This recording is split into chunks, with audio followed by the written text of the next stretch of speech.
Hello guys, Rohit Sharma ஹேட்டர்ஸ்க்கெல்லாம் 2 minutes silence. 2026 world cup ஃபிட்டாக இருந்தால் தான் டீமுக்குள்ளே எடுப்போம் அப்படின்னு பிசிசிஐ சொல்லிருச்சு. ரோஹித் சர்மா என்ன பண்ண போறாரு, ஏது பண்ண போறாரு, அவரெல்லாம் வேணாம் அப்படி இப்படின்னு வந்து ஏட்டர்ஸ் மேலே ஏட்டர்ஸ் பரப்புறீங்களேப்பா ரோஹித் சர்மா மேலே. அதுக்கெல்லாம் முற்றுப்புள்ளி வைக்கும் விதமாக என்சிஏல வந்து டாப் ரேங்க்ல வந்து ஃபினிஷ் பண்ணி பாஸ் பண்ணிட்டாருங்க எங்கள் தலை ரோஹித் சர்மா.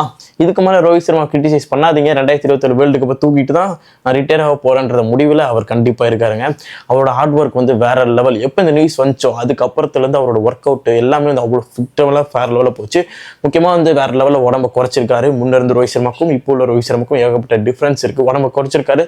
நான் 2027 வேர்ல்டு கப்பில் ஃபிட்டாக ஆடி வேர்ல்டு கப் இந்தியாவுக்காக ஜெயிச்சு கொடுப்பேன் ஆஸ் எ கேப்டனான்றதுல ரோஹித் சர்மா முடிவோடு இருக்காருன்றதை நான் சொல்கிறேங்க.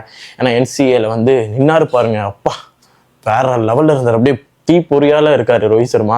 இந்த வாட்டி ரோஹித் சர்மா கப் அடிக்கிறத எவனாலும் தடுக்க முடியாது. நீங்கள் எவ்வளோ ஏட்ரேட் வேணால் காட்டுங்க, ரோஹித் சர்மா விளையாடக்கூடாது, அவருக்கு என்ன ஃபிட் இருக்கு, இந்த வயசில் விளையாடுவாரா அப்படின்ற மாதிரி கேளுங்க. 40 வயசில் கப்பை தூக்கி 40 வயசில் கப்பெடுத்த முதல் கேப்டன் என்ற பெருமை ரோஹித் சர்மாக்கு இருக்க போகுதுன்றதுல எந்த சந்தேகமும் கிடையாது. ஏட்ரஸ் எல்லாம் சைலண்டாக இருங்க. ரோஹித் சர்மா ஃபேன்ஸ் எல்லாம் பட்டாசை கொளுத்தி செலிப்ரேட் பண்ணுங்க. Boss Rohit Sharma is back.